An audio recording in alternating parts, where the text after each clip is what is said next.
O Bode Expiatório, por René Girard.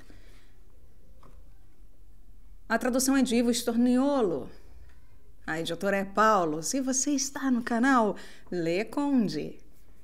Caros ouvintes, já sabem. Caso gostem do que aqui será lido, por favor, adquiram este livro. E caso gostem do meu trabalho, possam, devam e queiram auxiliá-lo, isso é possível via Pix, Apoia-se, Vaquinha. Centavos serão muito bem-vindos. Também é possível auxiliar o canal comprando livros que chegarão até mim pela lista de desejos da Amazon, como nos fez a Sabrina, esta querida amiga, obrigada!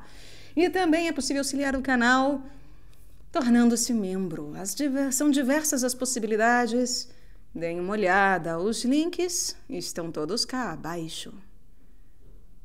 Eu também peço para que, por favor, curtam, compartilhem, comentem, inscrevam-se no canal, caso já não tenham feito, pois tudo isso faz muita diferença em termos de engajamento. Eu desejo a todos uma boa escuta. Seguimos para o capítulo 13. Os demônios de Gerasa.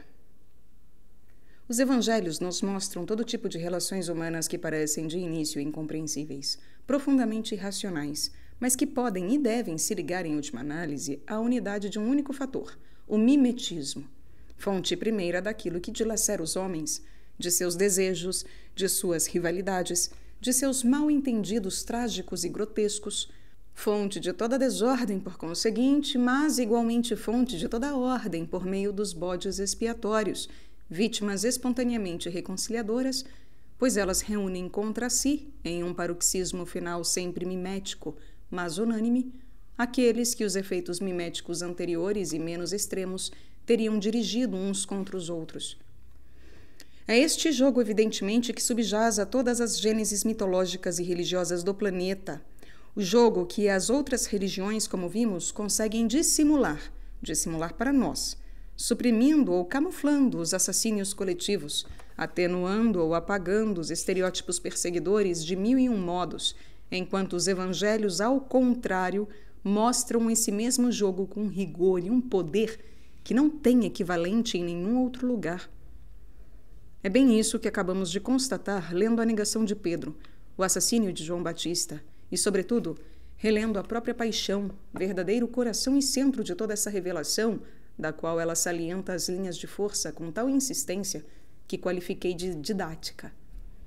Trata-se de bem incutir na cabeça de populações aprisionadas desde sempre na representação mitológica e persecutória as poucas verdades decisivas que deveriam libertá-las, impedindo-as de sacralizar as suas próprias vítimas. Em todas as cenas que acabamos de ler, os evangelhos tornam manifesta uma gênese religiosa que deve permanecer dissimulada para produzir o mitológico e o ritual. Essa gênese repousa essencialmente sobre uma crença unânime que os evangelhos arruinam para sempre, que é a crença na culpabilidade da sua vítima. Não há medida comum entre o que acontece aí e o que acontece nas mitologias, até e sobretudo nas mitologias evoluídas. As religiões tardias atenuam, minimizam, adoçam e até eliminam inteiramente as culpabilidades sagradas e toda a violência. Mas temos aí dissimulações suplementares. Elas em nada tocam o sistema de representação persecutória. É esse sistema, ao contrário, que se desmorona no universo evangélico. Aqui não se trata mais do adocicamento e da sublimação, e sim de um retorno à verdade, graças a um processo que a nossa incompreensão olha como primitivo, justamente porque ele deve reproduzir, mais uma vez, a origem violenta, mas desta vez para torná-la manifesta e, portanto, inoperante. Os textos que acabamos de ler constituem todos exemplos desse processo e correspondem perfeitamente ao modo como o próprio Jesus e depois dele o Paulo de todas as epístolas definem a ação desagregadora da crucifixão sobre os poderes deste mundo. A paixão torna visível aquilo que deve permanecer invisível para que tais poderes se mantenham. O mecanismo do bode expiatório. Revelando esse mecanismo e todo o mimetismo que o envolve, os evangelhos montam a única máquina textual que pode pôr fim ao aprisionamento da humanidade nos sistemas de representação mitológica fundados sobre a falsa transcendência de uma vítima sacralizada porque unanimemente tida como culpada. Essa transcendência é diretamente nomeada nos Evangelhos e no Novo Testamento. Ela tem até muitos nomes, mas o principal é Satanás, que não seria concebido simultaneamente como o assassino desde o início, pai da mentira e príncipe deste mundo, se não coincidisse com a falsa transcendência da violência. Não é por acaso com efeito que, de todos os defeitos de Satanás, a inveja e o ciúme estejam em maior evidência. Poderíamos dizer que Satanás encarna o desejo mimético, se esse desejo não fosse, por excelência, a desencarnação.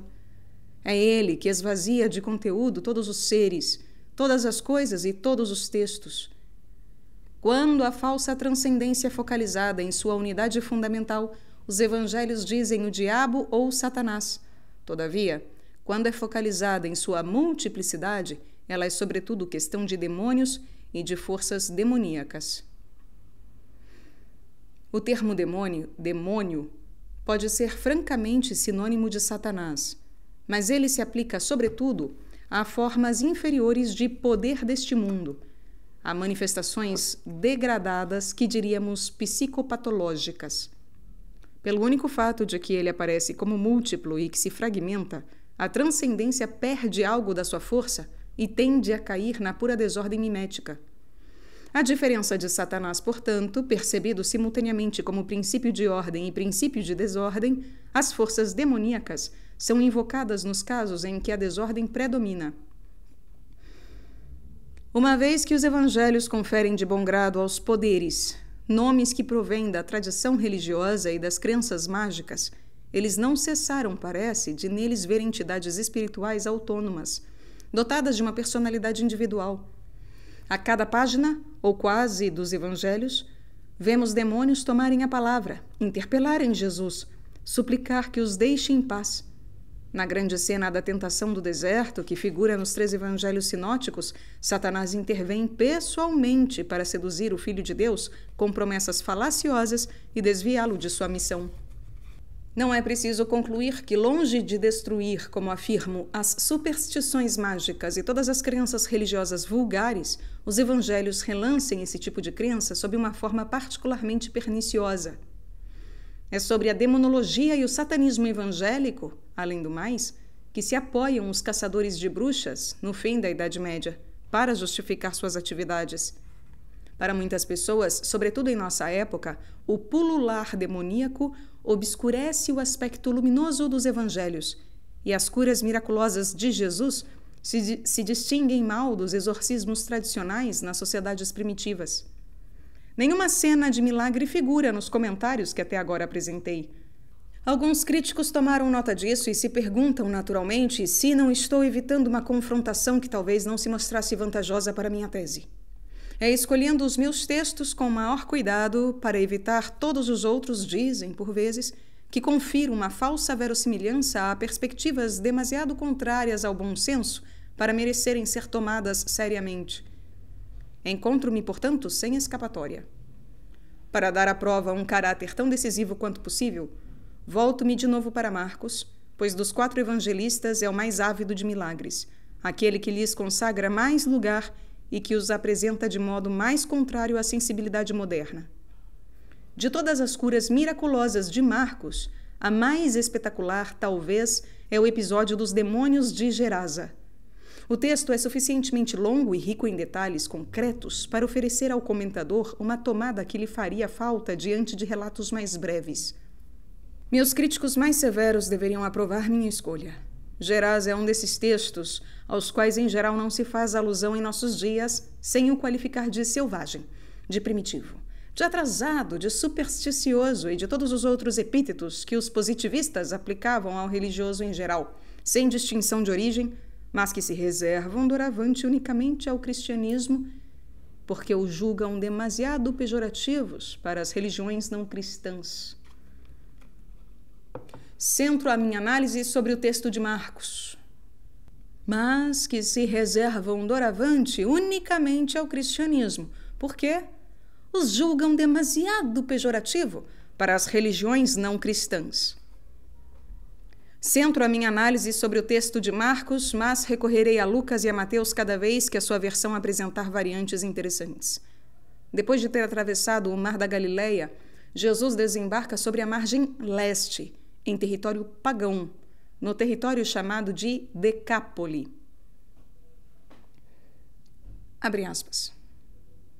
Logo que Jesus desceu do barco, caminhou ao seu encontro, vindo dos túmulos, um homem possuído por um espírito impuro. Habitava no meio das tumbas e ninguém podia dominá-lo, nem mesmo com correntes.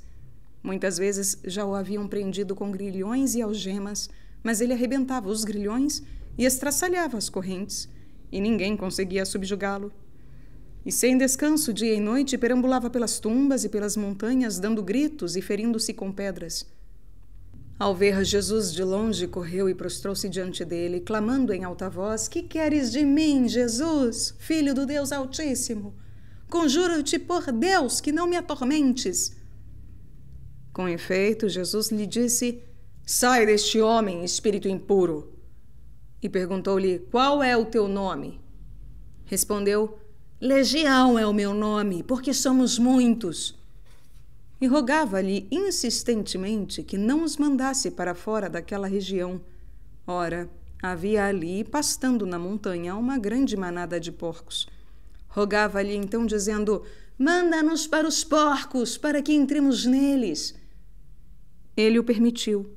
E os espíritos impuros saíram, entraram nos porcos, e a manada, cerca de 2.000, se arrojou no mar, precipício abaixo, e se afogou no mar.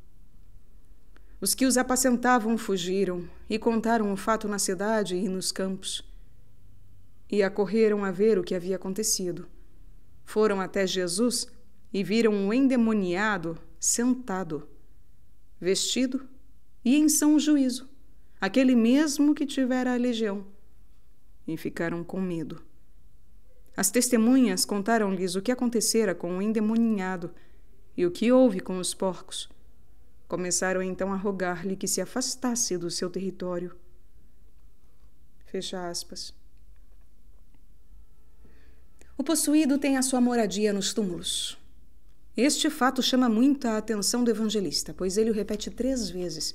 Sem cessar, noite e dia, o infeliz estava nos túmulos.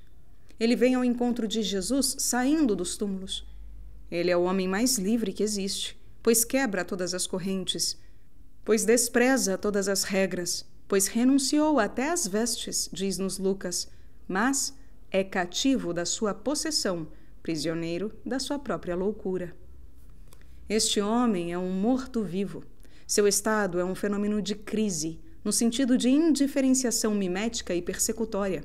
Não há mais diferença entre a vida e a morte, liberdade e cativeiro.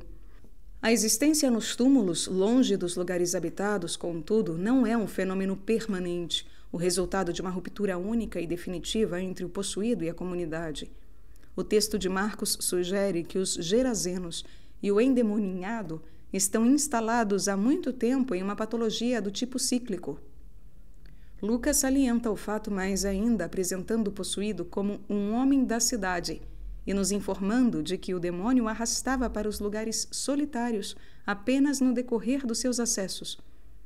A possessão abole também, entre a existência citadina e a existência fora das cidades, uma diferença que não é sem importância, uma vez que o nosso texto a menciona adiante uma segunda vez. A descrição de Lucas supõe uma afecção intermitente, com períodos de melhora, durante os quais o doente volta à cidade. O espírito se apossava dele com frequência. Para guardá-lo, prendiam-no com grilhões e algemas, mas ele arrebentava as correntes e era impelido pelo demônio para os lugares solitários. Os gerazenos e o seu endemoninhado revivem periodicamente a mesma crise, sempre mais ou menos da mesma maneira. Quando suspeitam de que uma nova partida se prepara, os homens da cidade se esforçam para impedi-lo, prendendo o seu concidadão com grilhões e algemas. Fazem isso para guardá-lo, nos diz o texto. E por que desejam guardá-lo? Aparentemente é muito claro. Curar um doente é fazer desaparecer os sintomas do seu mal. Ora, aqui, o sintoma principal é a errância nas montanhas e nos túmulos. É isso, portanto, que os gerazenos gostariam de impedir com as suas correntes. O mal é suficientemente atroz para que eles não hesitem em recorrer à violência. Mas o método deles, visivelmente, não funciona. A cada episódio, sua vítima triunfa de tudo aquilo que fazem para retê-lo. O recurso à violência só aumenta o seu desejo de solidão e a força desse desejo, embora o infeliz se torne propriamente indomável. Ninguém, diz-nos Marcos, conseguia subjugá-lo. O caráter repetitivo desses fenômenos tem algo de ritual. Todos os atores do drama sabem exatamente o que vai acontecer a cada episódio e se comportam como devem para que efetivamente tudo se reproduza como anteriormente. É difícil crer que os gerazenos não consigam encontrar correntes e algemas suficientemente fortes para imobilizar o seu prisioneiro. Talvez se reprovem um pouco por sua própria violência e não recorram a isso com bastante energia para torná-la totalmente eficaz. Seja o que for, eles próprios se comportam, parece, como esses doentes que perpetuam por suas manobras a patologia que pretendem interromper. Todos os ritos tendem a se transformar em uma espécie de teatro, e os atos desempenham seus papéis com tanto mais brio quanto mais já desempenharam, com frequência. Isso não quer dizer que o espetáculo não seja acompanhado por sofrimentos reais para os participantes.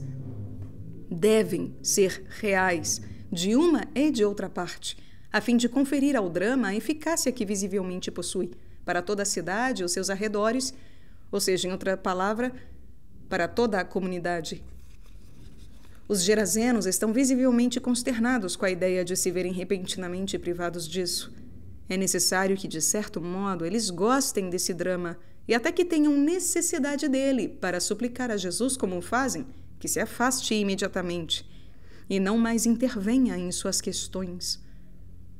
O pedido é paradoxal pelo fato de que Jesus acaba de obter de uma só vez e sem a menor violência o resultado a que eles próprios pareciam visar com as suas correntes e suas algemas, mas que, na realidade, não desejam a cura definitiva do possuído.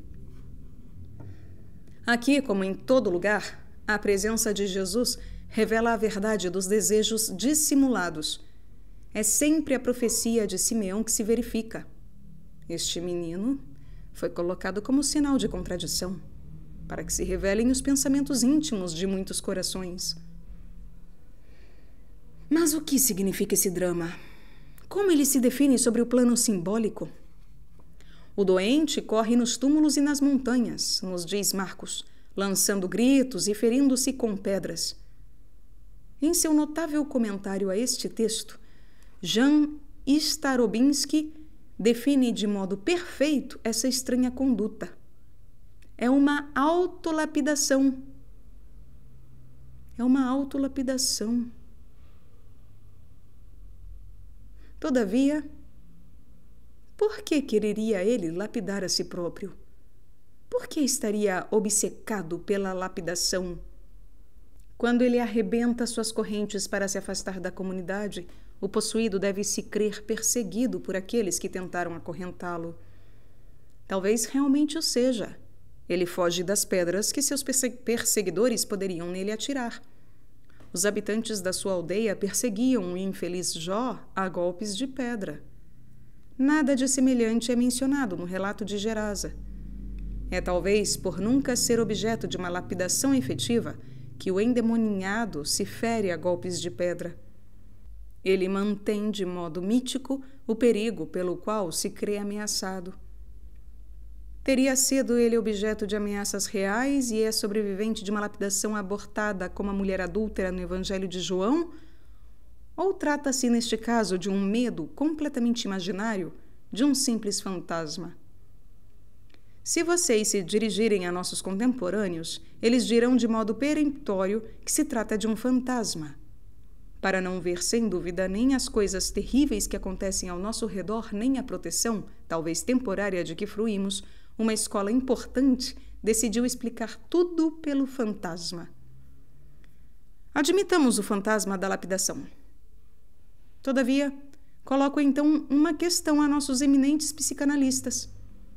Trata-se do mesmo fantasma nas sociedades que praticam e nas que não praticam a lapidação?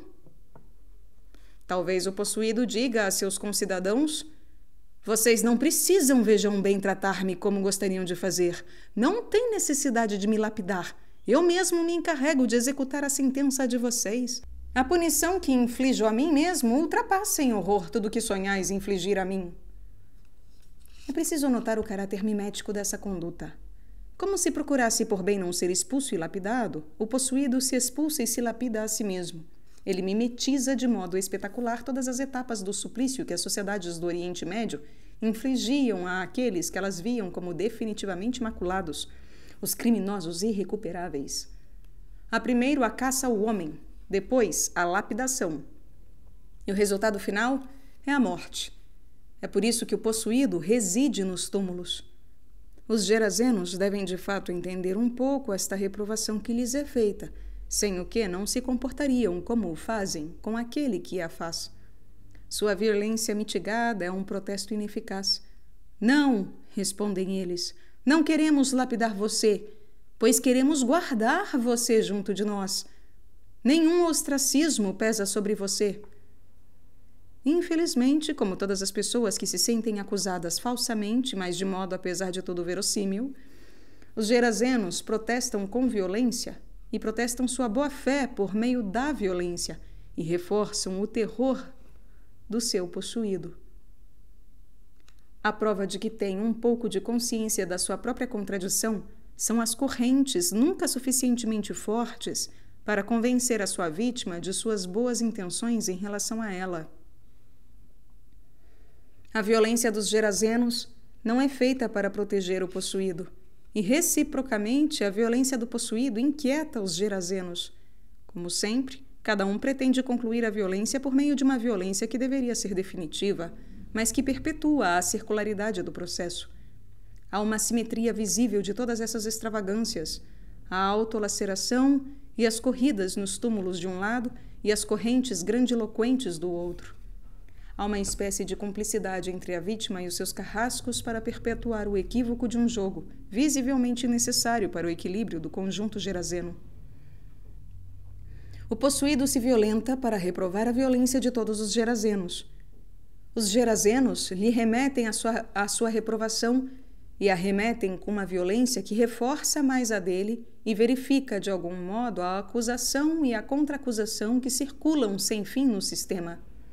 O possuído imita esses gerazenos que lapidam suas vítimas, mas os gerazenos, por sua vez, imitam seu possuído.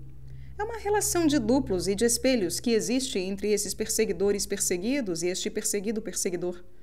É, portanto, uma relação recíproca de antagonismo mimético. Não é a relação do lapidado e daqueles que o lapidam, mas é um pouco a mesma coisa. Pois, de um lado, é a paródia violenta da lapidação, e do outro, seu desmentido não menos violento, isto é, uma variante de expulsão violenta que visa ao mesmo fim que todas as outras, compreendendo também a lapidação. Estaria eu mesmo possuído para encontrar meus duplos e o meu mimetismo em um texto que só fala de demônios? A vontade de submeter os evangelhos ao meu sistema e de fazer desse sistema o pensamento dos próprios evangelhos não me faz inserir aqui a deformação que permite reintroduzir a minha explicação favorita? Não penso isso, mas se eu estiver enganado ao invocar aqui os duplos miméticos no contexto dos demônios de Gerasa, o erro que cometo não é apenas meu. Um dos evangelistas ao menos o partilha, Mateus, que nos propõe, bem no início do milagre, uma variante significativa. Ao demoníaco único de Marcos e de Lucas, Mateus substitui dois possuídos perfeitamente idênticos um ao outro e faz com que eles próprios falem, em vez de o demônio falar, os dois demônios, que em princípio devem possuí-los. Não há nada aqui para sugerir uma fonte diferente da de Marcos. Trata-se antes de uma tentativa de explicação. Tenho quase vontade de dizer de desmistificação do tema demoníaco em geral. Nos textos do tipo Gerasa, acontece frequentemente que Mateus se separa de Marcos, seja para suprimir um detalhe que ele julga inútil, seja para dar um toque mais explicativo aos temas que ele conserva. para dele fazer esse tema ainda e mais a sua própria explicação. Vimos um exemplo disso no assassínio de João Batista. Na troca de perguntas e respostas que em Marcos sugere enigmaticamente a transmissão mimética do desejo entre a mãe e a filha, Mateus substitui a expressão doutrinada por sua mãe. Penso que Mateus faz a mesma coisa aqui, mas sob uma forma mais audaciosa. Ele quer sugerir aquilo que nós próprios aprendemos no decorrer das leituras precedentes. A possessão não é um fenômeno individual, é um efeito de mimetismo exacerbado. Há sempre ao menos 2 homens que se possuem reciprocamente, cada um como escândalo do outro, seu modelo obstáculo. Cada um é o demônio do outro. É exatamente por isso que em Mateus, na primeira parte do relato, os demônios não se distinguem realmente daqueles que lhes possuem. Abre aspas. Ao chegar ao outro lado, ao país dos Gadarenos, vieram ao seu encontro 2 endemoninhados, saindo dos túmulos. Eram tão ferozes que ninguém podia passar por aquele caminho. E eis que se puseram a gritar: Que queres de nós, filho de Deus? Vieste aqui para nos atormentar antes do tempo? Fecha aspas. A prova de que Mateus se esforça para pensar a possessão em função do mimetismo e dos duplos e da pedra de tropeço é que o que ele acrescenta aqui não figura nem no texto de Marcos, nem no de Lucas. Aqueles que vêm ao encontro de Jesus, diz-nos ele, são tais que ninguém podia passar por aquele caminho. Em outras palavras, são essencialmente seres que barram o caminho, como Pedro com Jesus, quando ele lhe desaconselha a paixão. São seres que se escandalizam reciprocamente e escandalizam os seus próximos. O escândalo é sempre contagioso. Os escandalizados arriscam comunicar a vocês o desejo deles, ou arrastar vocês, em outras palavras, sobre o mesmo caminho que eles, para se tornar modelo obstáculo de vocês e, por sua vez, escandalizá-los. Toda a alusão à passagem barrada nos evangelhos, ao obstáculo intransponível, à pedra demasiadamente pesada para ser levantada, é uma alusão ao escândalo com que ela arrasta todo o sistema para segui-la. Para demonstrar a possessão pelo mimetismo do escândalo, Mateus apela para a relação mimética mínima, àquilo que se poderia chamar da sua unidade de base. Ele tenta remontar à fonte do mal. Temos aí um gesto que, em geral, não se compreende, porque ele inverte a prática propriamente mitológica de nossas psicologias e psicanálises. Estas interiorizam o duplo. Elas sempre têm necessidade, em suma, de um pequeno demônio imaginário no interior da consciência ou do inconsciente, pouco importa. Mateus exterioriza o demônio como relação mimética real entre 2 indivíduos reais. Mateus melhora, penso, o texto do milagre sobre um ponto capital, ou melhor, ele prepara a sua análise. Ele nos informa que a dualidade não pode deixar de estar presente no ponto de partida do jogo mimético, e é muito interessante, mas pelo próprio fato de que ele instala a dualidade no início do seu relato, este autor se encontra em dificuldade a seguir para introduzir a multiplicidade que é, todavia, também indispensável para o desenvolvimento do milagre. Ele é obrigado a eliminar a frase-chave de Marcos: Legião é o meu nome, porque somos muitos.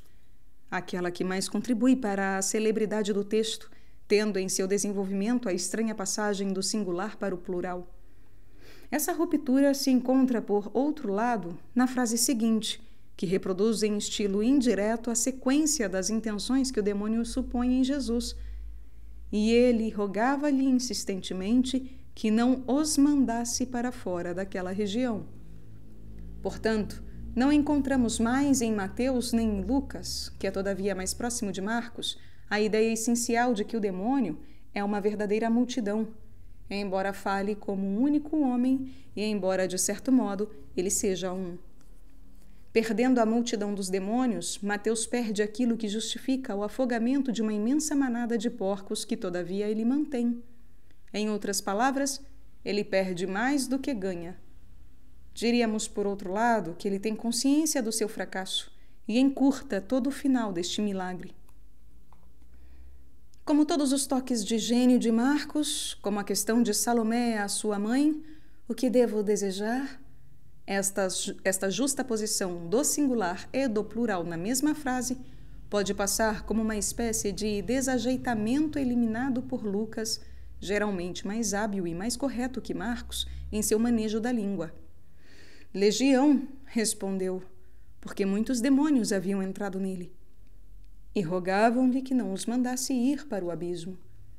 Em seu comentário de Marcos, Jan Starobinski mostra bem as conotações negativas do termo legião. É preciso ver nele, abre aspas, a multiplicidade guerreira, a tropa hostil, o exército ocupante, o invasor romano e talvez também aqueles que crucificaram o Cristo, fecha aspas. O crítico observa com razão que a multidão desempenha um papel importante não só na história do endemoninhado, mas também nos textos que vêm imediatamente antes e imediatamente a seguir. A própria cura, sem dúvida, se apresenta como um combate singular entre Jesus e o demônio. Todavia, tanto depois como antes, há sempre multidão em torno de Jesus. Há de início a multidão galilaica. Há de início a multidão galilaica que os discípulos despediram para embarcar com Jesus. Desde o seu retorno, Jesus encontrará essa multidão. Em Gerasa, há não somente a multidão de demônios e a multidão de porcos, mas também os gerazenos, que acorrem em multidão, tanto da cidade como dos campos. Citando o mote de Kierkegaard, que pode ser ouvido aqui no canal, a multidão é a mentira. Starobinski nota que o mal nos evangelhos está sempre do lado da pluralidade e da multidão. Todavia, há uma diferença notável no comportamento dos galileus e dos gerazenos. Como a de Jerusalém, a multidão galilaica não tem medo de milagres. Ela pode se voltar de repente contra o taumaturgo, mas no momento ela se achega a ele como um salvador. Os doentes afluem de todo lugar. Em território judaico, todo o mundo é ávido de milagres e de sinais. As pessoas querem ou se beneficiar pessoalmente ou fazer beneficiar os outros, ou muito simplesmente ser espectador, assistir ao acontecimento fora de série como a uma peça de teatro, frequentemente mais extraordinária do que edificante. Os gerazenos reagem de modo diferente.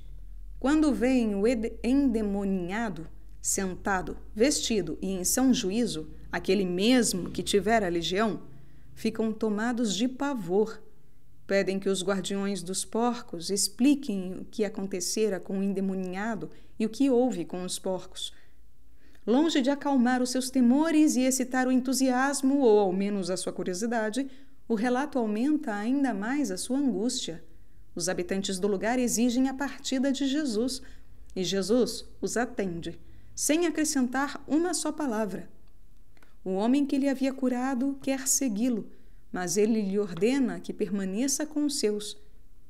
Silenciosamente ele embarca para voltar para o território judaico. Não houve pregação, nem diálogo verdadeiro, ainda que hostil, com esses homens. É a população local inteira, ao que parece, que exige a partida de Jesus. Temos a impressão de que os gerazenos chegam ordenadamente. Não se assemelham à multidão sem pastor que provoca a piedade de Jesus. Formam uma comunidade diferenciada, pois os habitantes do campo são distinguidos dos habitantes da cidade. Eles confabulam calmamente, e é uma decisão refletida que apresentam a Jesus quando lhe pedem que vá embora.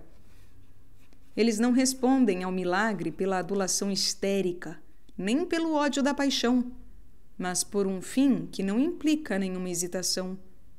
Eles não querem ter nada a fazer com Jesus e com o que ele representa. Não é por razões mercenárias que os gerazenos são afetados pelo desaparecimento da sua manada. A manada dos seus porcos visivelmente os perturba menos que a dos seus demônios. Para compreender o que acontece, é preciso ver que esse apego dos gerazenos a seus demônios tem um correspondente no apego dos demônios a seus gerazenos.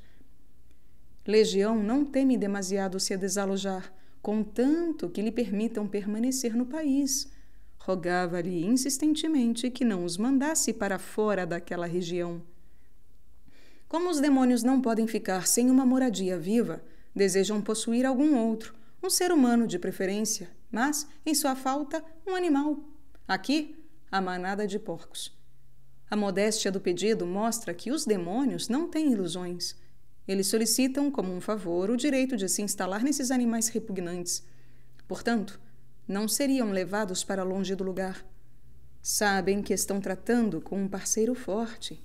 Terão mais oportunidade de ser tolerados, caso se contentem com um pouco. O essencial para eles é não ser expulsos completamente, definitivamente. A ligação recíproca entre os demônios e os gerazenos apenas reproduz, sobre um outro plano, penso, o que a nossa análise revelou sobre as relações entre o possuído e os próprios gerazenos. Estes não podem ficar sem aquele e vice-versa. Para descrever essas relações, falei simultaneamente de ritual e de patologia cíclica. Não creio que a conjunção seja fantasista. Quando degenera, o ritual perde a sua clareza. A expulsão não é completa e o bode expiatório, o possuído, retorna para a cidade no intervalo das suas crises. Tudo se mistura e nada jamais termina. O rito tende a recair naquilo de que ele surgiu, as relações de duplos miméticos, a crise indiferenciada. A violência física tende a ceder lugar à violência não fatal, mas não passível de decisão e interminável das relações psicopatológicas. Essa tendência, contudo, não vai até a indiferenciação total. Permanece suficiente diferença entre o expulso voluntário e os gerazenos que recusam expulsá-lo, suficiente drama real em cada repetição para que o carrossel descrito por nosso texto conserve certa eficácia catártica. A desagregação completa está a caminho, mas ainda não se produziu. Isso porque a sociedade gerazena ainda está um pouco estruturada, mais estruturada que as multidões da Galileia ou de Jerusalém. Sempre há diferença no sistema, entre a cidade e o campo, por exemplo, e ela se manifesta pela reação calmamente negativa diante do sucesso terapêutico de Jesus. O estado dessa sociedade não é brilhante. Está até muito deteriorado, mas não se encontra totalmente desesperado, e os gerazenos pretendem preservar o seu status quo frágil. Eles ainda formam uma comunidade no sentido comum, um sistema que se perpetua tão bem quanto mal por meio de procedimentos sacrificais muito degenerados, julgando por aquilo que vemos, mas apesar de tudo precioso e até insubstituível, pois, conforme todas as aparências, não temos mais argumentos. Todos os comentadores nos dizem que Jesus cura seus possuídos por meios clássicos de tipo xamânico. Aqui, por exemplo, ele força o espírito impuro a dizer seu nome. Ele adquire sobre ele, portanto, o poder frequentemente associado nas sociedades primitivas com a manipulação do próprio nome. Não haveria aí nada de verdadeiramente excepcional. Não é o que o texto desejaria nos sugerir. Se aí não houvesse nada de extraordinário no que Jesus faz, os gerazenos não teriam nenhuma razão de ter medo. Eles certamente têm seus próprios curadores, que trabalham segundo os métodos que os modernos pretendem encontrar na prática de Jesus. Se Jesus não fosse um medicine man mais eficaz, um homem da medicina mais eficaz, todas as pessoas corajosas não ficariam aterrorizadas, mas encantadas. Elas suplicariam que Jesus permanecesse e não que fosse embora. Esse medo dos gerazenos não seria uma amplificação retórica? Seria ela desprovida de conteúdo, destinada apenas a tornar mais impressionante a proeza do Messias? Não creio. A queda da manada endemoniada se apresenta do mesmo modo nos três sinóticos. Arrojou-se no mar, precipício abaixo, e se afogou no mar. O precipício figura igualmente em Mateus e em Lucas. Para que ele esteja aí, é preciso que os porcos se encontrem sobre uma espécie de promontório. Marcos e Lucas têm consciência disso, e para preparar o precipício, instalam esses animais sobre uma montanha. Mateus não tem montanha, mas conserva o precipício. É este, portanto, que retém a atenção dos evangelistas. Ele aumenta a altura da queda. Quanto mais alto for o lugar de onde os porcos caírem, mais a cena chamará a atenção. Mas os evangelhos não se preocupam com o pitoresco, e não é por causa do efeito visual que todos eles falam desse precipício. Podemos ainda alegar uma razão funcional. A distância a percorrer em queda livre, antes de atingir a superfície do lago, garante o desaparecimento definitivo da nação suína. A manada não terá oportunidade de escapar, não alcançará a margem a nado. Tudo isso é verdadeiro.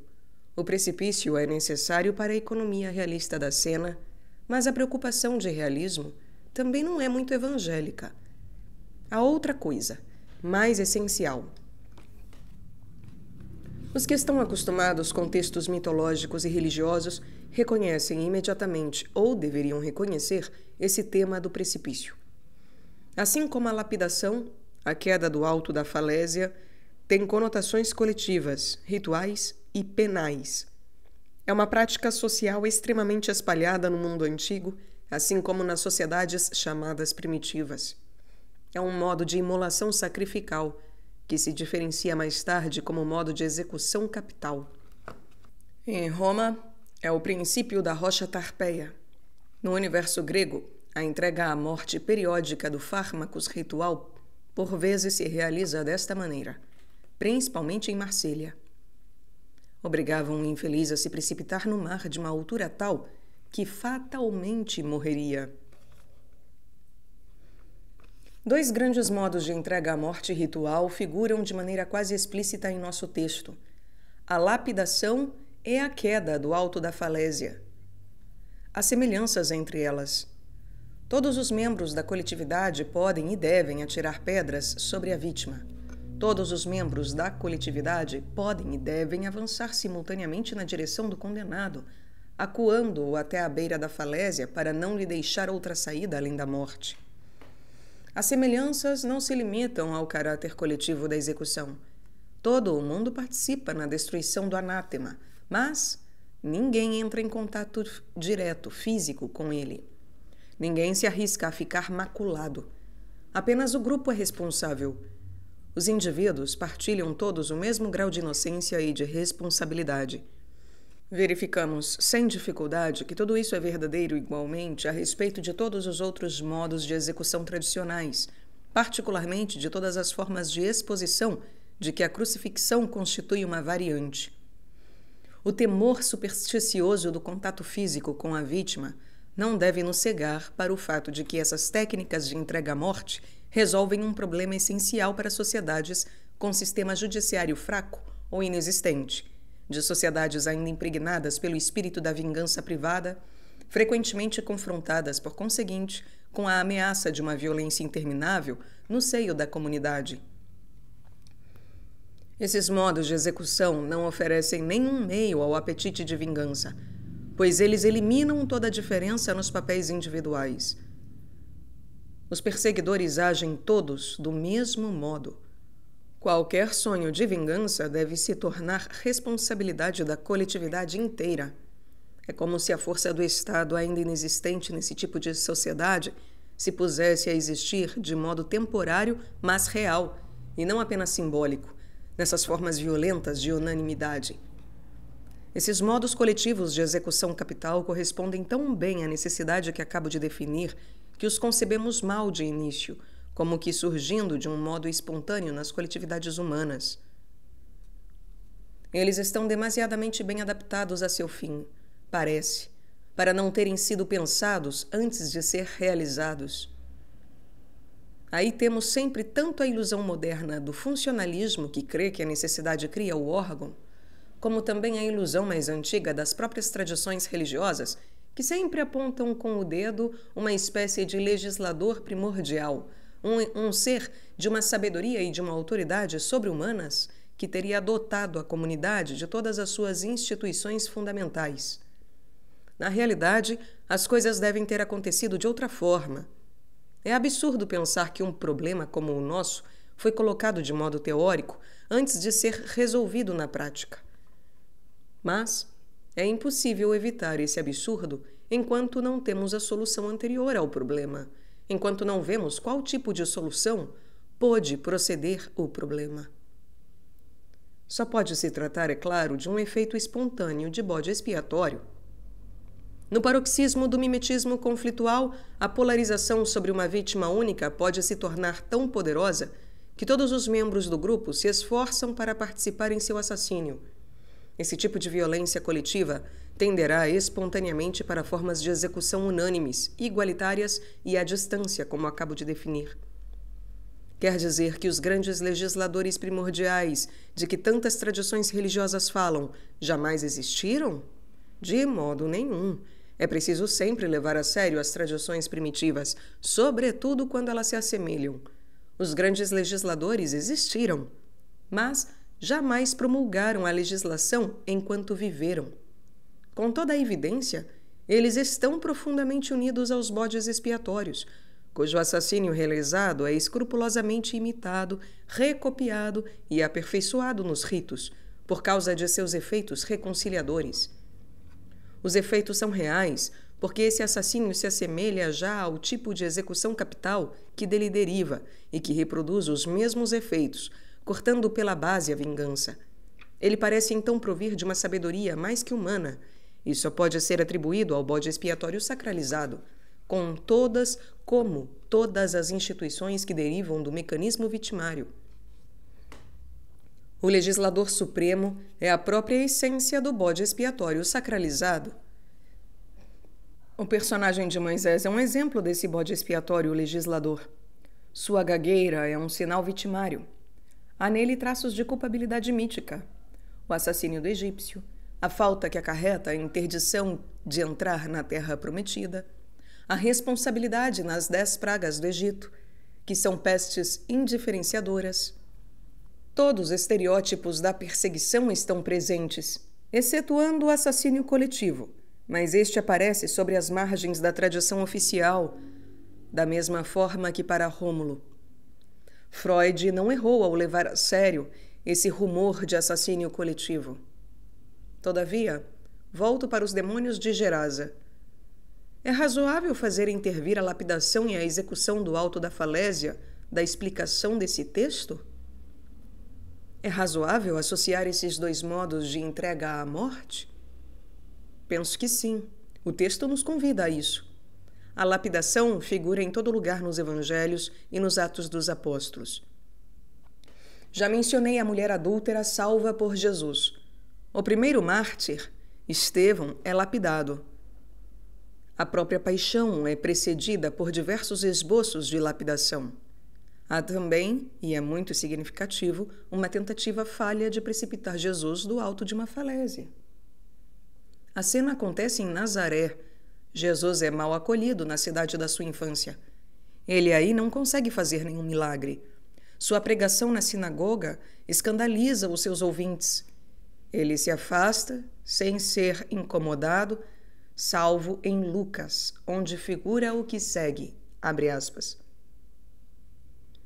Diante dessas palavras de Jesus, todos na sinagoga se enfureceram e, levantando-se, expulsaram-no para fora da cidade e o conduziram até um cimo da colina sobre a qual a cidade estava construída, com a intenção de precipitá-lo de lá. Ele, porém, passando pelo meio deles, prosseguia o seu caminho. Fecha aspas.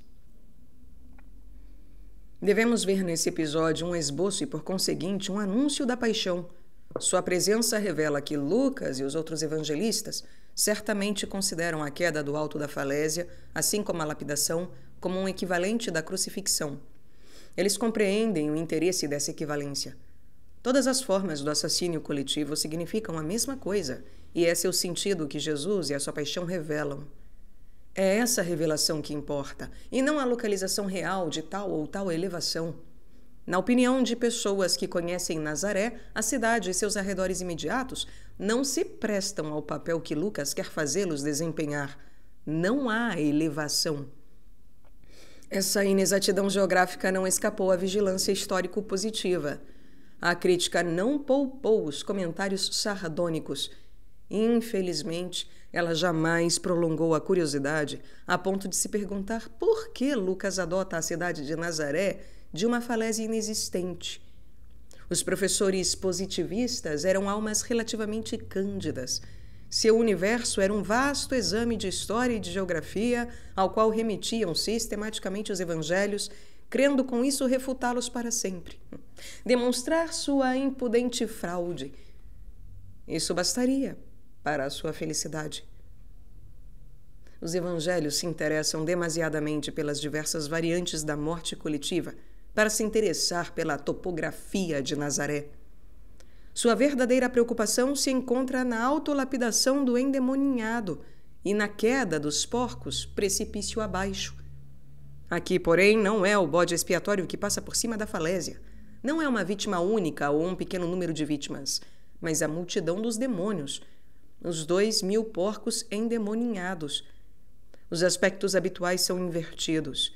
É a multidão que deveria permanecer no alto e fazer cair a vítima. Aqui é a multidão que se precipita e a vítima é salva. A cura de Gerasa inverte o esquema universal da violência fundadora em todas as sociedades do mundo. Essa inversão se produz, sem dúvida, em certos mitos, mas ela não tem as mesmas características. Ela termina sempre pela restauração do sistema que acaba de ser destruído ou pela instauração de um novo sistema. Aqui acontece totalmente o contrário. O afogamento dos porcos endemoninhados tem um caráter definitivo.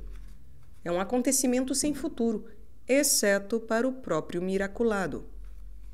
Nosso texto pretende sugerir uma diferença não de grau, mas de natureza entre o milagre de Jesus e as curas habituais.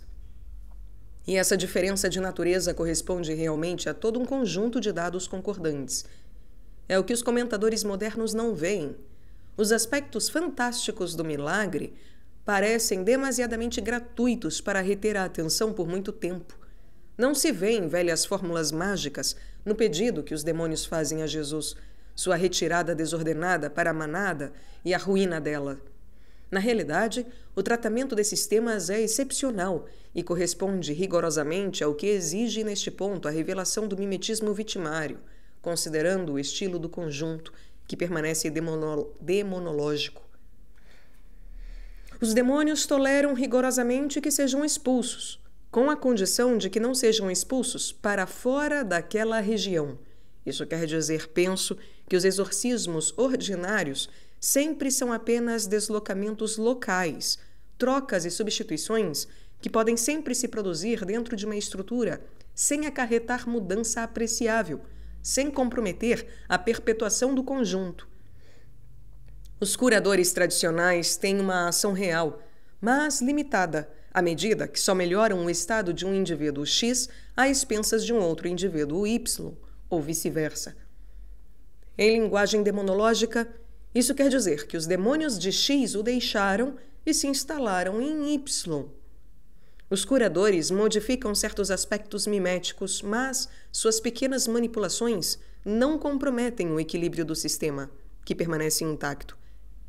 É um pouco como os remanejamentos ministeriais de uma equipe fatigada.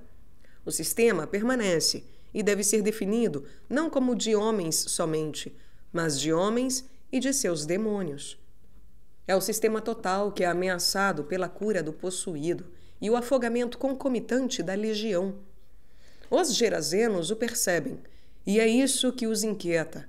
Os demônios compreendem ainda melhor. Eles se mostram mais lúcidos ainda que os homens sobre este ponto, o que não os impede de ser cegos para outros pontos e fáceis de ser enganados. Longe de ser puramente imaginários e fantasistas, como imaginam os espíritos medíocres, esses temas são cheios de sentido.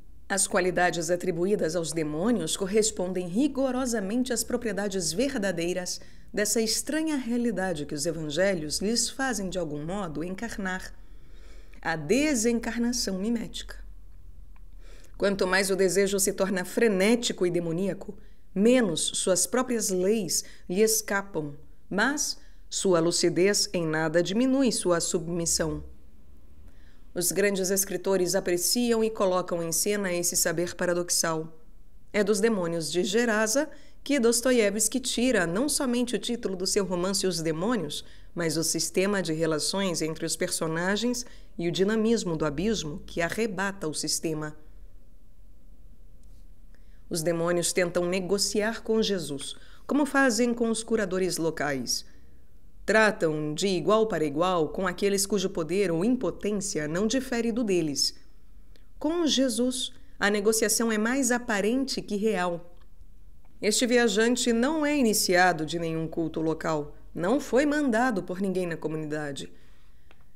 Ele não tem necessidade de fazer concessões para obter que os demônios se afastem do possuído. A permissão que ele lhes dá de invadir os porcos não tem consequência, pois ela não possui nenhum efeito durável. Basta que Jesus se mostre em alguma parte para ocupar o lugar dos demônios e ameaçar a ordem forçosamente demoníaca de toda a sociedade. Os demônios não podem se manter em sua presença.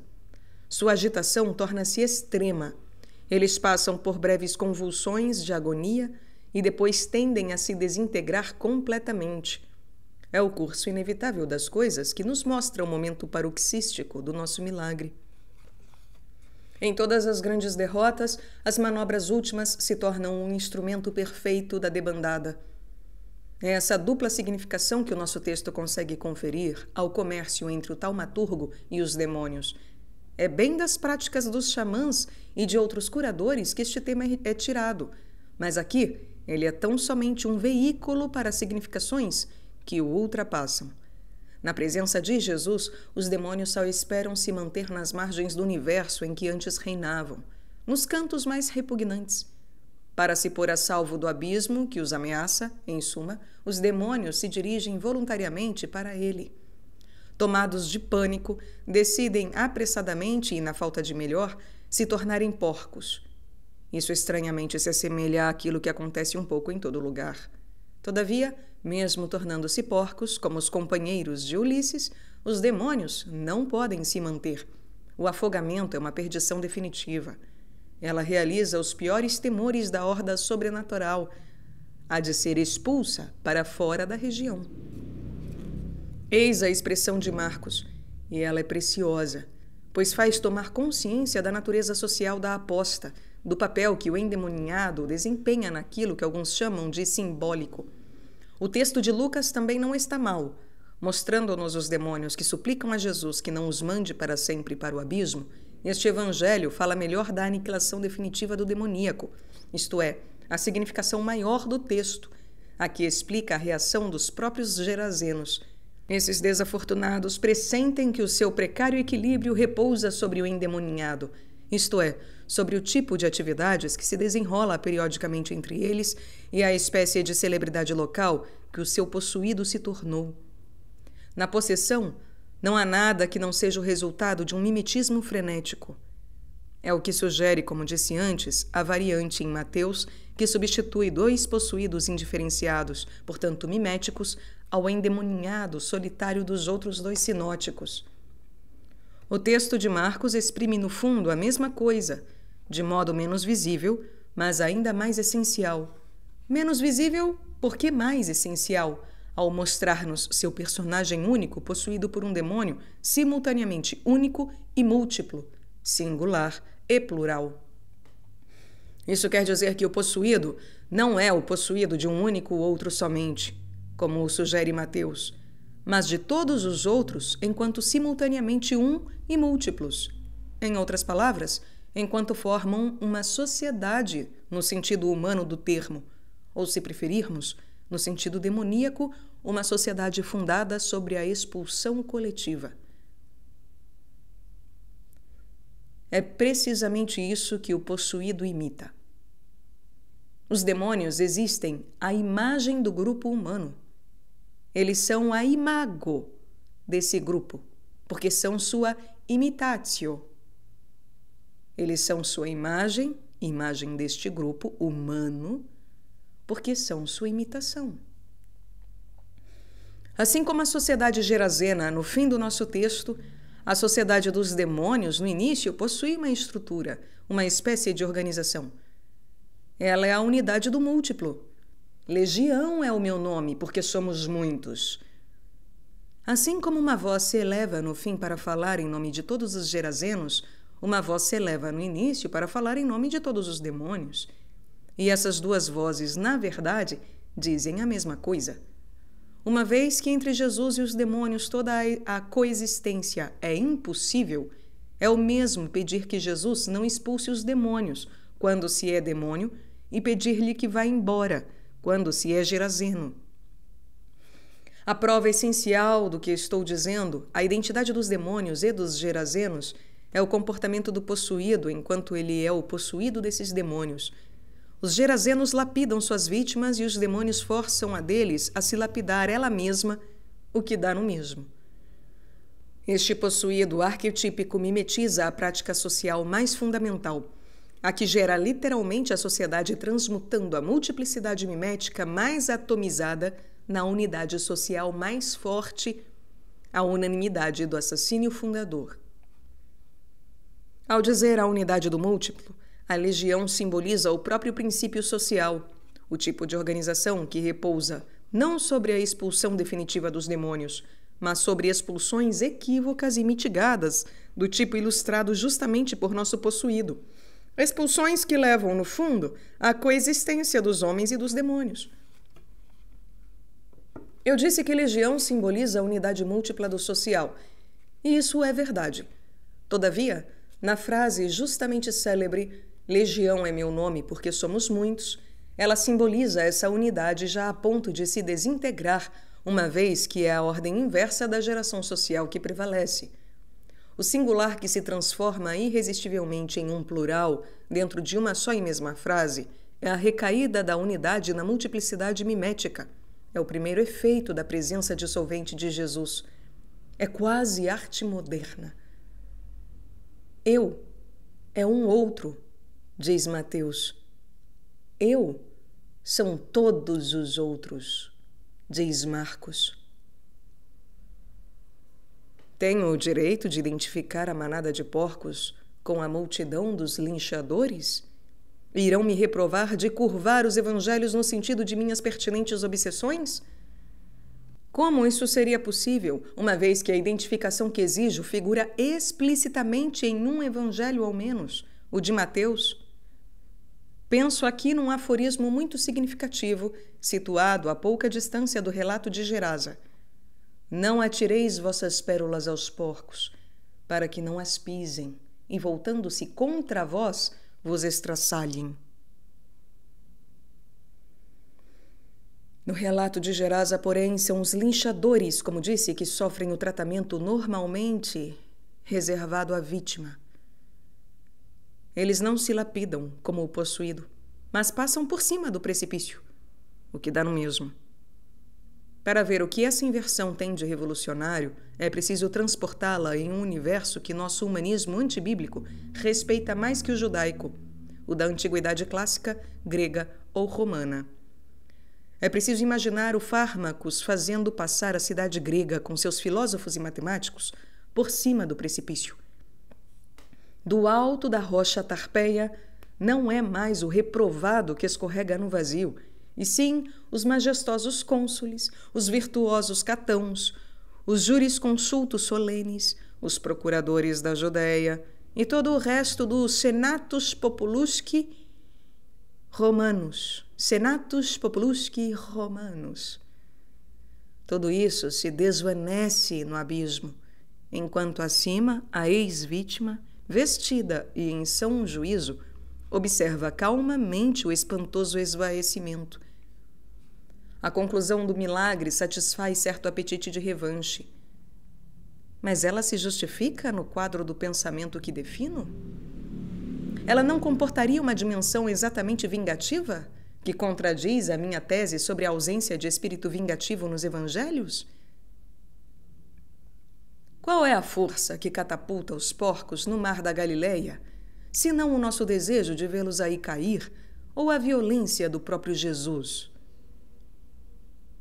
O que pode motivar esse rebanho inteiro a se autodestruir, sem ser obrigado a isso por quem quer que seja?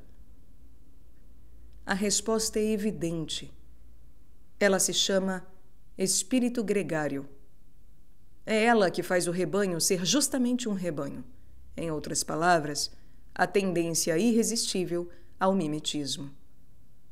Basta que um primeiro porco caia no mar, por acaso ou por acidente talvez, sob o efeito de um pânico estúpido ou de convulsões provocadas pela invasão demoníaca, para que todos os seus congêneres façam o mesmo.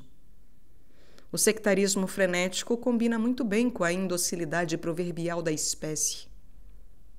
Para além de certo limiar mimético, exatamente o mesmo que define a possessão, a tropa inteira reproduz instantaneamente toda a conduta que lhe pareça sair do comum.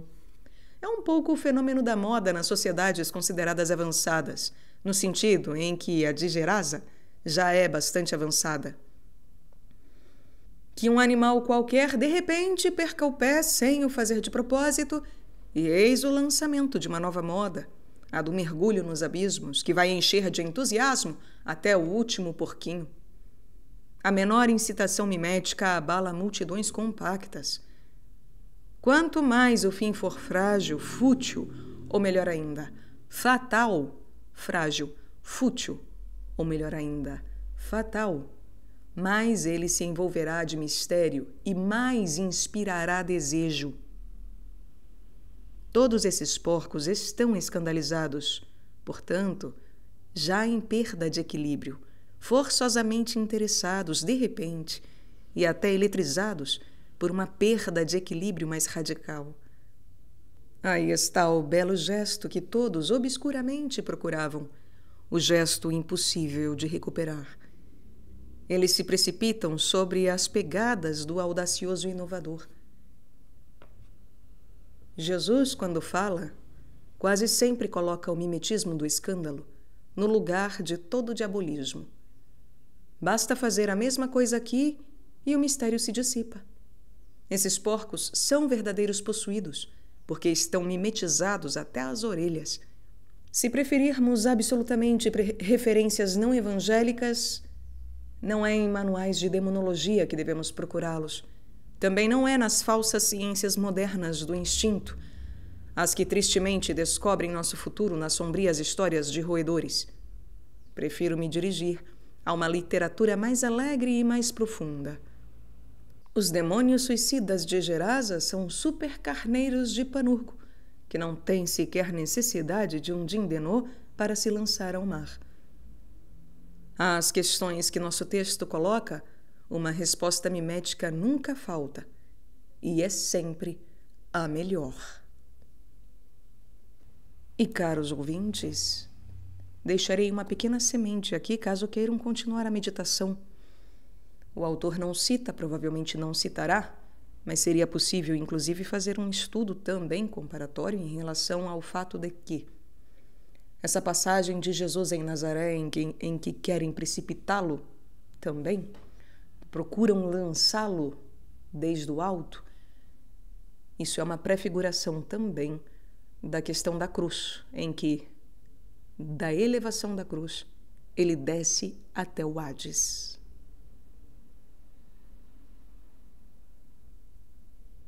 Isso também seria um excelente tópico de estudo. São correlatas, essas duas passagens. Um abraço.